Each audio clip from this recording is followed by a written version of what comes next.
বিএনপির নেতাকর্মীদের হামলায় শেরপুরের শ্রীবর্দী উপজেলা জামায়াতের সেক্রেটারি ও ফতেহপুর ফাজিল মাদ্রাসার আরবি প্রভাষক মাওলানা রেজাউল করিমের নিহতের ঘটনায় বিবৃতি দিয়েছেন চরমনাই পীর ও ইসলামী আন্দোলন বাংলাদেশের আমির মুফতি সৈয়দ মোহাম্মদ রেজাউল করিম। চরমনাই পীর ওই ঘটনায় শোক প্রকাশ এবং শোকাহত পরিবারের প্রতি সহমর্মিতা জ্ঞাপন করেন। একই সঙ্গে এ সহিংসতার ঘটনায় উদ্বেগও জানিয়েছেন তিনি।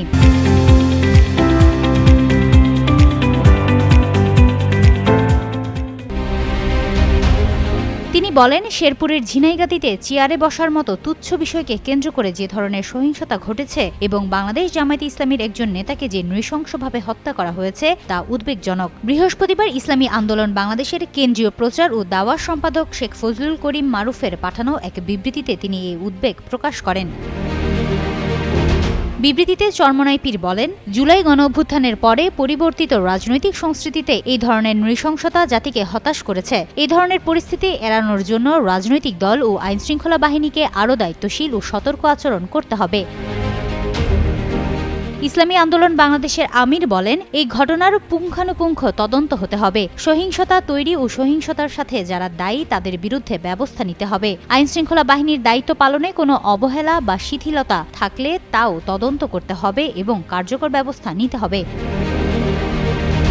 আসন্ন নির্বাচনে আসন সমঝোতায় অভিমান করে জামায়াত নেতৃত্বাধীন 11 দলীয় জোট থেকে বেরিয়ে গেছে চরমনাই পীরের নেতৃত্বাধীন ইসলামী আন্দোলন। এরপর থেকে দেশের দুই বড় ইসলামী দলের তৃণমূল পর্যায়ে নেতাকর্মীদের মাঝে ফেসবুক কথার লড়াই চলছে। তুচ্ছ ঘটনাকে নিয়েও নানা বিতর্কে জড়িয়ে পড়ছে তারা। তবে জামায়াত ও চরমনাইয়ের শেষ পর্যায়ের নেতাদের মাঝে এখনও সম্প্রীতির বন্ধন রয়েছে।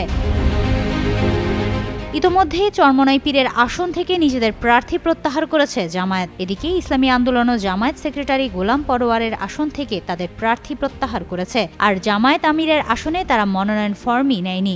রাজনৈতিক বিশ্লেষকদের ধারণা, নির্বাচনের শেষ দিন পর্যন্ত বিকল্প উপায়ে এই দুই দলের মাঝে সমঝোতা হতে পারে। ইসলামী আন্দোলনের আমির চরমনাই পীর সাহেবের বিবৃতিতে মিলল এমনই ইঙ্গিত। হিমাতুল জান্নাত, যুগান্তর নিউজ।